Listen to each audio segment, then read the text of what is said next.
You are lying next to someone, but she feels completely alone. You talk, he doesn't really listen. You share it, he doesn't really care. You share a bed, bills, and a routine, but they don't share life.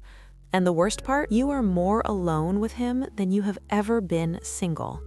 This is Julia's story. 5 years of relationship, 5 years sleeping next to someone, 5 years feeling like the loneliest person in the world. Loneliness doesn't mean being without anyone, it means being invisible, even when someone is right there. This is about the devastating moment when you realize this relationship is not a connection. It's anesthesia. You are numb, unloved, comfortable, not happy, and this comfort is slowly killing you. Have you ever felt more alone in a relationship than outside of one? So this video is for you, before you waste another year pretending everything is okay. If you sleep next to someone but feel completely alone, sign up now. Here we talk about mental health without romanticizing it and without lying to you. Julia's story might be the mirror you're avoiding looking at. Julia was 32 years old and had been in a relationship with Lucas for 5 years. On paper, everything was fine. They didn't fight, there was no betrayal. They paid bills together, they shared an apartment, they had a routine. Every morning he made coffee, she used to make eggs. They ate together, in silence. He was looking at his cell phone, she was looking out the window. Then work. At night, the same routine. Hey, how was your day? Normal. And yours? Normal. Dinner, series, bed. Every day, for years. And inside, Julia felt like the loneliest person in the world. Not because Lucas was a monster, but that's because he wasn't really there. Physically, yes. Emotionally, absent. Julia was tired of speaking and not being heard, of existing and being invisible, sleeping next to someone and feeling an emptiness the size of the room. She tried to connect. Lucas, I need to talk. He didn't take his eyes off the TV. He speaks. No, let's have a real conversation, looking me in the eye. He sighed, paused the series, and looked annoyed. He speaks. I feel lonely. He blinked, confused. What do you mean? I'm here. Physically, but not really. You don't listen to me. You don't see me. You don't know me. He defended himself. I know you. We've been together for 5 years. Julia went straight to the point.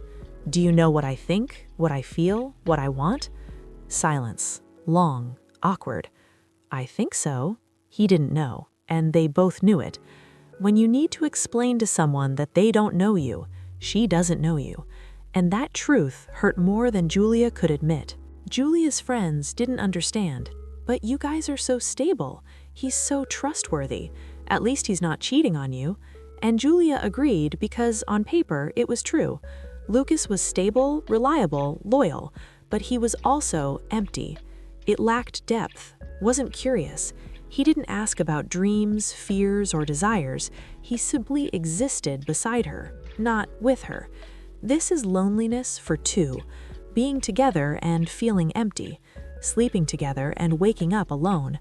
Julia started doing mental tests. If I don't say anything, how long will it take him to notice? She remained silent for 2 hours. He didn't even notice. If I leave without telling him, will he notice? She left, returned 3 hours later. Did you leave? Try.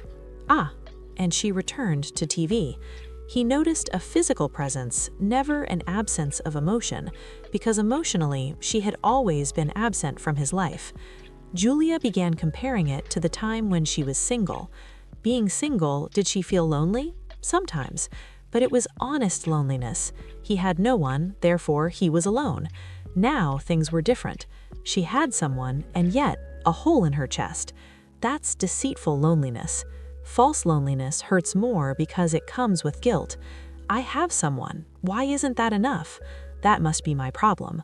Julia began to fantasize, not with another man, but with being truly alone. A small apartment just for her. Honest silence. No one around makes her feel invisible. This costume was frightening because it made it clear the relationship wasn't adding up, was subtracting, taking away peace, subtracting authenticity, subtracting life. Perhaps you are exactly there, comparing the loneliness of being single with the loneliness of being in a relationship, and realizing that the second one is much worse. Because you're single, you don't need to pretend. There's no need to smile at those who don't see you. You simply exist, alone but honest. And honesty, even painful honesty, is better than a comfortable lie. It always has been. Julia decided to really observe. She saw signs she had ignored for years. Sign 1, you don't converse, you coexist. The conversations were about logistics. Are you going to the market? Did you pay the bill? What time will you be back? Zero depth, zero vulnerability, zero openness to, how are you really doing? Every time she tried to delve deeper, "What are you feeling?" Lucas replied, "Nothing." And perhaps it was true, he felt nothing. Or perhaps he had forgotten how to feel. A relationship where nobody feels anything, it's a dead relationship. All that's missing is someone having the courage to declare the death. Sign 2, you feel more alone than with him. When Lucas left, Julia could breathe a sigh of relief. She read what she wanted. I was listening to the music I loved. I thought without empty interruption. When he returned, she shrank back. I was reverting to the approved version, quiet, functional, without glamour. Sign 3, you stop sharing what matters. Julia stopped talking about her day. He didn't ask. When she was telling the story, he wasn't listening. He started putting everything away. Victories, fears, crises. She shared it with friends, her therapist, and in her diary. With everyone except for the man who slept next to her. When you don't share emotional life with your partner, he became my roommate, not a life partner. Sign 4, sex has become an obligation or has disappeared. Julia and Lucas sometimes had sex, maybe once a month. Mechanic, no presence. She was always pretending. It was quicker to pretend than to explain that she felt nothing. He didn't notice, or maybe he didn't care. Both scenarios are terrible because it meant that true intimacy had died. Sign 5, you fantasize more about being alone than with him. Julia daydreamed about peace, not romance. In her fantasy, she had an apartment all to herself, a routine that's all her own, a life of her own. When she thought about Lucas in that scenario, he didn't fit in. Fantasy wasn't about loneliness, it was about freedom. The freedom to be alone by choice, not by negligence. When you prefer being alone to being with the one you love, it's not love, it's tolerance. Julia had been putting up with it for years because leaving seemed more frightening than staying. Because leaving meant admitting, I wasted 5 years, and admitting that hurts. Then she continued, holding on, dying slowly. Research on loneliness in marriage reveals something devastating. People in unsatisfactory relationships report higher levels of loneliness than single people. Why? Because expected loneliness hurts less than unexpected loneliness. Single, it makes sense for me to feel lonely. In a relationship, I have someone, why this emptiness? This confusion generates cognitive dissonance and amplifies the pain. Another important concept, emotional neglect. Studies indicate that continued emotional neglect can cause psychological damage equivalent to that of active abuse. Why? Because it leaves no marks. There are no screams, but it erodes self-esteem, identity, and sense of worth. He does nothing wrong. He just does nothing. And doing nothing in a relationship, that's doing something very wrong. Relationships require emotional presence, not just bodies sharing space. Researchers also talk about relationship inertia. People stay in dead relationships not because they love each other, but why? It's comfortable. It's scary to be alone. They've already invested a lot of time. What if I can't find anyone better? None of these answers is because I love this person. It's fear. It's about convenience. It's a habit. Inertia kills the relationship, and it kills the person from the inside. Finally, a brutal fact. In studies with people who left empty relationships, 85% said they had no regrets. When asked what they regret, the response was almost unanimous: for not having left sooner. Leaving hurts. Staying hurts more, especially in the long term.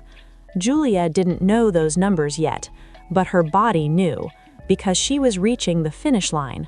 The pain of staying, it was becoming greater than the fear of going out. When this happens, there are only two options.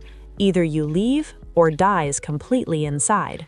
Julia didn't want to die, so she was going to have to leave, even with scare, even without any guarantee.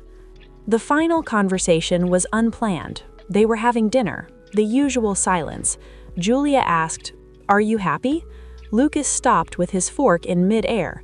"What?" "You are happy, with me, in this relationship." He thought for too long. "I think so." "I think" is not yes. It's "I'm not sure, but it's convenient." She took a deep breath. "It is not me. I feel more alone with you than when I was single." Lucas defended himself. "I'll give you everything. Home, stability, fidelity." Julia was surgical. "I give you everything except your presence. You live with me, but he doesn't live with me. You watch me, you don't know me." Lucas uttered the relationship killer phrase. "You're exaggerating. All long-term relationships are like that." There was the truth about him. Convenience disguised as normality. For him, it was fine, comfortable, functional, without emotional effort. He didn't feel empty because he never sought depth. Julia noticed something sharp. She could scream, cry, explain, but she couldn't force someone to want to connect. Either the person wants to really get to know you, or maybe not. And he didn't want to. "I want to end it." Silence. He didn't cry. He didn't beg. He offered no change. I only said, "If that's what you want." "No, I don't want to lose you. We're not going to try to fix it. Just resignation." Because for him, relationships were about convenience, and convenience, when it ends, is replaced. Julia was replaceable, and it had always been that way. She moved in 2 weeks, smaller apartment, alone. The first few nights were difficult. Heavy silence, empty bed, but different. Unlike lying next to someone and feeling a void, now it was honest emptiness. Honest emptiness hurts less than lying emptiness. She cried a lot, not by Lucas, but for the 5 years he endured it, because I didn't leave sooner. At the same time, I felt a brutal relief. I could breathe. It could have been her, without shrinking to fit in. First month, adaptation. Second, discovery. I really enjoy being alone. Third, peace. I prefer this to going back to that. It wasn't that she never wanted to be in a relationship again, but now she had criteria: real, deep, reciprocal, or nothing, because nothing is better than something that erases you.